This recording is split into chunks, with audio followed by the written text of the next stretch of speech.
Greetings, ladies and gents, it's Jake here, and I think it's fair to say that the world of the Arkhamverse contains a multitude of hidden details and secrets. In fact, this series has so many secrets that even the entire Bat family can't find them all, and today we're here to continue that investigation. For today's episode, we're heading to the part of Gotham where Batman goes to war with his long-lost son. Everyone suit up and let's dive in to 5 Secrets of Arkham in Batman Arkham Knight. Part 5! Starting off, we're heading to Miagani Island, specifically to Elliott Memorial Hospital. If you head inside and go to this room near the back, you'll come across a wanted poster displaying the name Dr. Linda Freitawa. Now for those of you who don't know, Linda Freitawa is the real name of the supervillain known as Fright, a criminal with the ability to exhale nerve toxins, who has worked alongside both the Scarecrow and the second Black Mask, Jeremiah Arkham. It's fortunate that Scarecrow didn't decide to track down Fright and recruit her to his army. While there wasn't necessarily room to include her, I think she could have served as an interesting foil to Poison Ivy in this game. Nevertheless, this little bit of world building was a nice discovery. Next up, this one is pretty cool. If you remember back in Arkham City during your encounters with Azrael, you may recall a cool trick you could do where you throw a remote-controlled batarang at the Angel of Death, only for him to catch it with little effort, and you'd even get an achievement upon doing this for the first time. Well, in Arkham Knight, if you're standing in a room with one of Batman's dual-play allies, those being Nightwing, Catwoman, and Robin, and throw a remote batarang towards them, they will actually catch it too.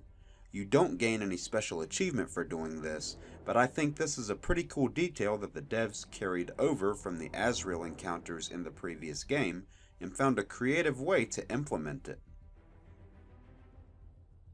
Third on the list, speaking of Azrael, the side mission Heir to the Cowl involves Michael Lane undergoing tests of strength to prove himself to Batman as a worthy successor.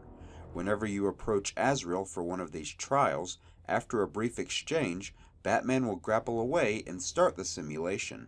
Well, if you pause the game during these Azrael trials and go into photo mode, you can actually spot Batman in the distance overseeing the simulation and controlling it with his gauntlet. It's pretty cool to see Batman observing Azrael's every move during these tests. After all, Azrael did the same to him. For our fourth spot, this one is less of a secret and more of a glitch, but I still felt like including it purely for its hilarity factor.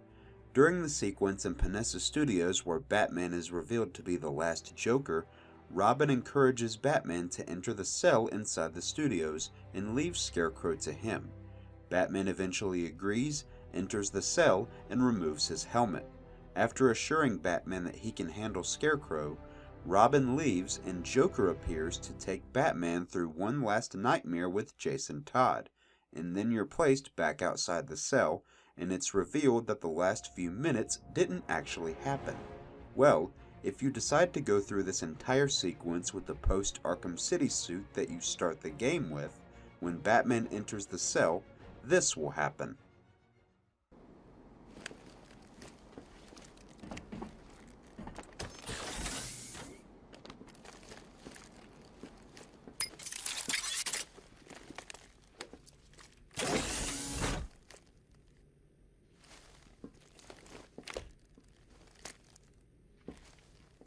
I'm sorry, Bruce, but it's the only way. I know, Tim. I'll stop Scarecrow.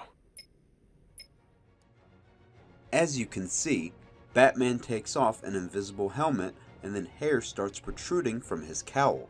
I should note that Robin normally takes off his mask in this scene as well, but if he's wearing any other suit in the game aside from his default one, he'll take off an invisible mask instead, and his actual mask will remain on his face.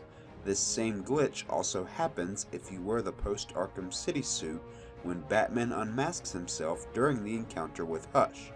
This is the only suit in the game that acts this way, and to this day, as of this recording, This glitch still has yet to be fixed over 8 years later. I hope you all got some chuckles out of this one. And for our last secret of the day, we're heading back to Miyagani Island. After Batman retrieves Poison Ivy from the GCPD and takes her to the Botanical Gardens, Ivy will get to work on preparing her plants to stop Scarecrow's toxin. Alfred will then give Batman an update on Gotham's Most Wanted and reveal that Penguin has another arms truck in the city and that Two-Face and his crew are robbing a bank in Gotham. What you may not have known, though, is that after you receive this update from Alfred, if you enter the Batmobile immediately, this humorous cutscene will play. Two-Face and Penguin loose in our city? We need to show them who's boss! So, whose throat are we gonna slit first?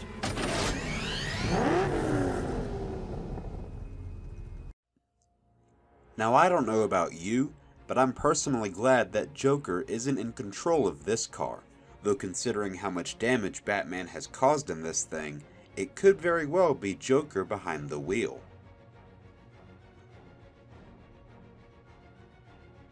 And with that, another episode comes to a close. 5 Secrets of Arkham in Batman Arkham Knight, Part 5. And as of now, we have officially reached 100 Secrets of Arkham across all 4 games.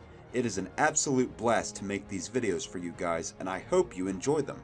I've got some more Arkham content on the way soon, so be on the lookout for that.